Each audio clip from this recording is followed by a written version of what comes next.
Pinchy Kobe Productions presents A Lie Them a Tell.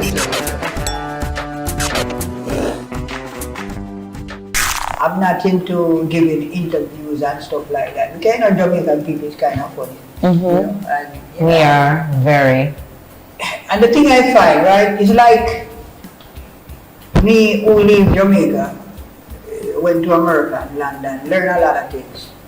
Right? If I come and I start talk to you and say, you know, I can do this for you, I do that, and that. You look back and say, oh, look at Keelan who used to walk up and down the street and say, you don't know nothing. But if a white man come here now and he don't know nothing, right, he say your bag of goods and you buy. Because of how we have been programmed, it's all in programming. It is what we have been sold to believe.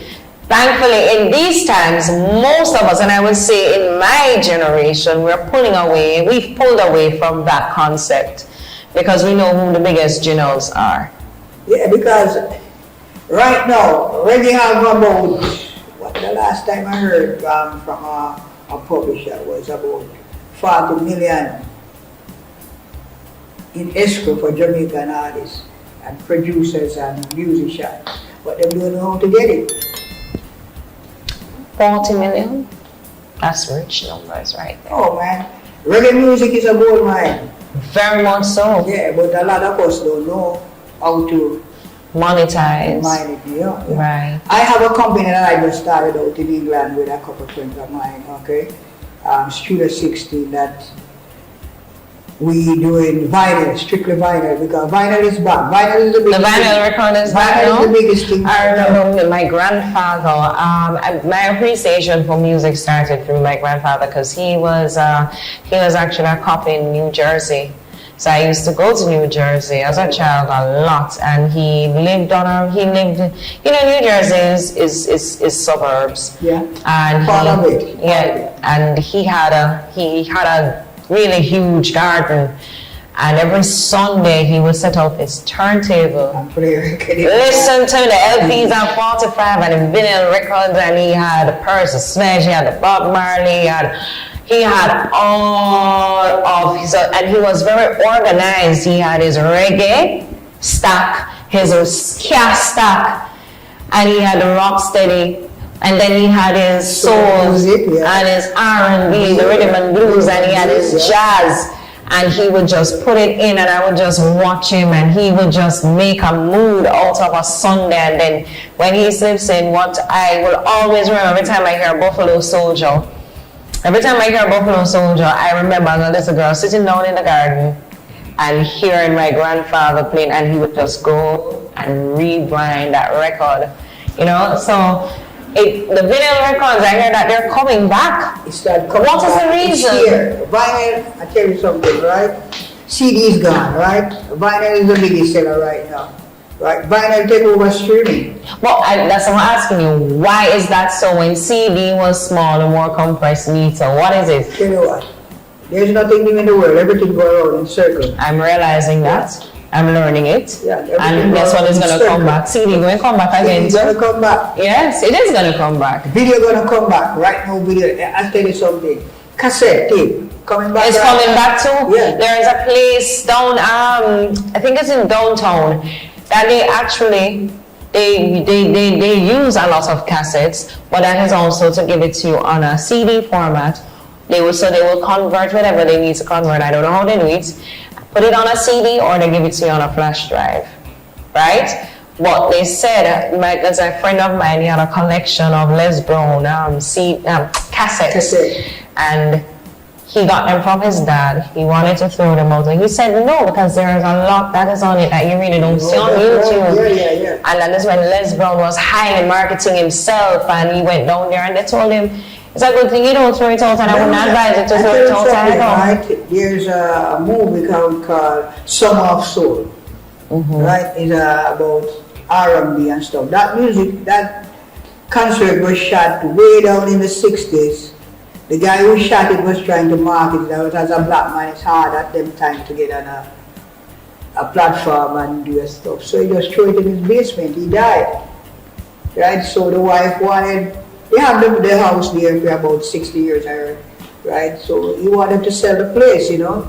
So he bring in people to inspect the place and things. So they see all these tape pack up in a corner, so they didn't know what it was. So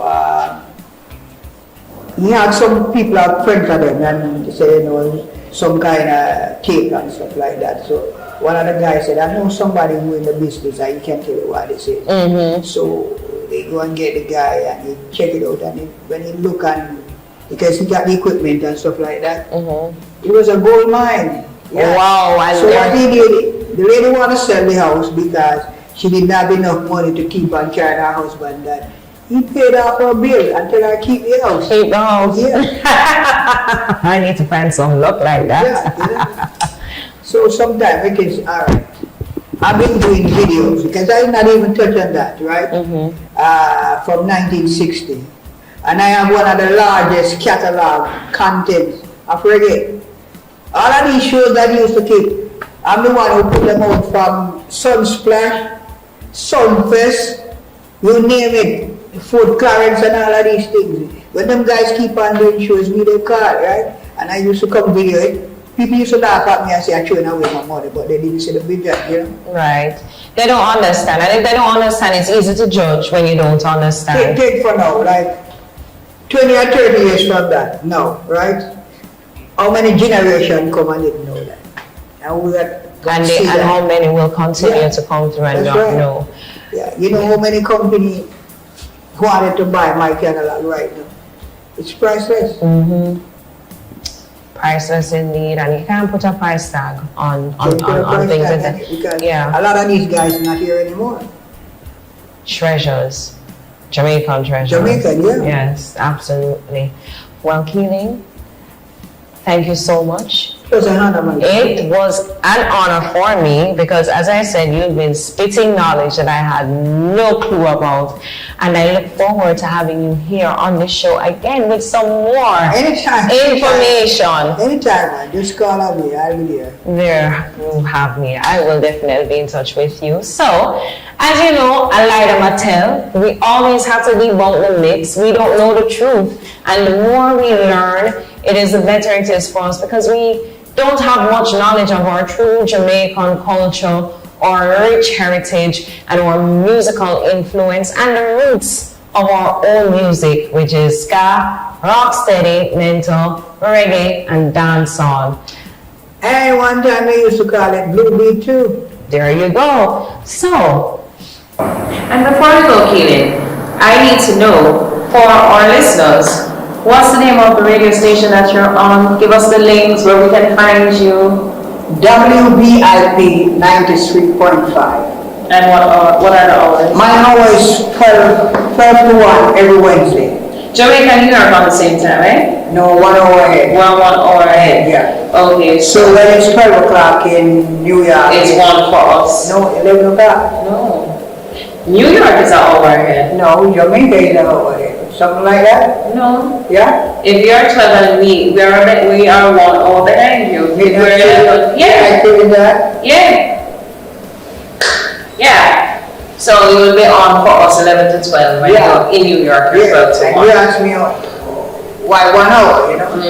We are the big station, WBIP is the biggest Caribbean station in the whole America that I know of. We go 24 hours. Okay, and radio time is very expensive, you know, because it's an Italian man money. We don't want anything, you know, so. We need to change that, though. Yeah, so you got to work with your pocket. You can't hang your hat where you can't reach it. Yeah. So I've been here over 20 years, you know, same slot. Yeah. Fabulous. Yeah. Well, you know about Ken Williams, right? Yeah, man. He started that station. He come up to me every Wednesday night. Nice. Yeah. I'd love to meet him. I've never met him. Yeah, Ken Williams is a legend. Very much so. Yeah, he started the whole reggae business actually in New York City. Fabulous. Yeah. I'd love to meet him.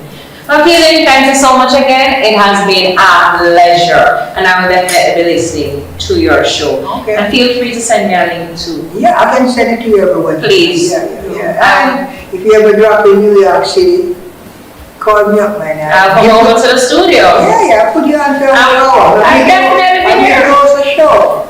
That sounds like a plan. I would be honored. I will definitely do that. Yeah, maybe I can tune in even for 15 minutes every Wednesday. Who knows? Okay.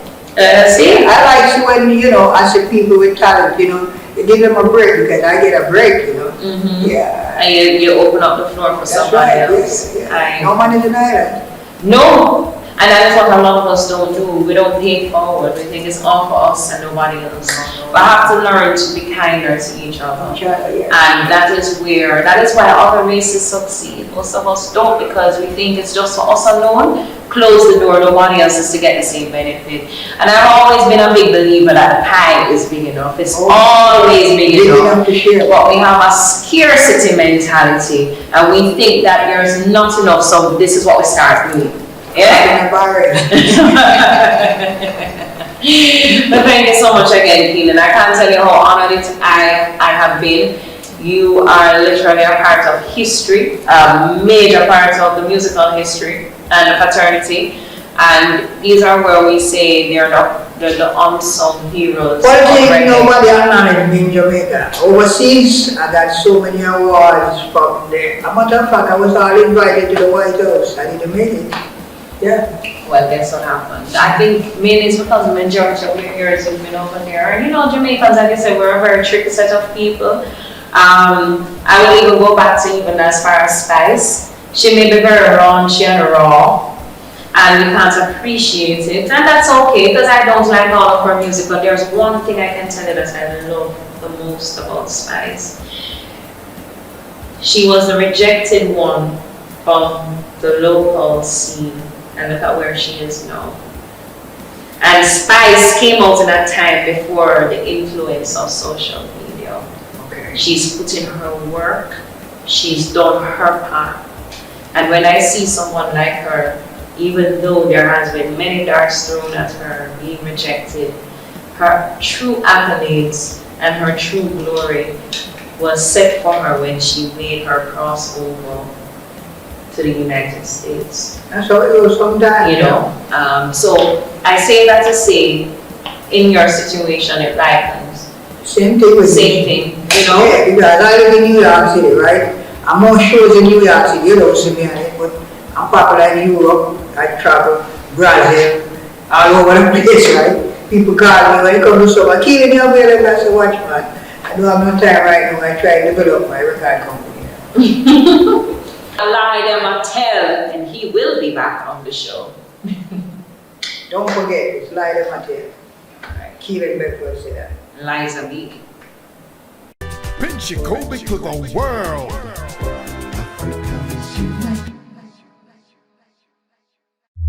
Pinchicobic Productions presents A Lie Them a Tell.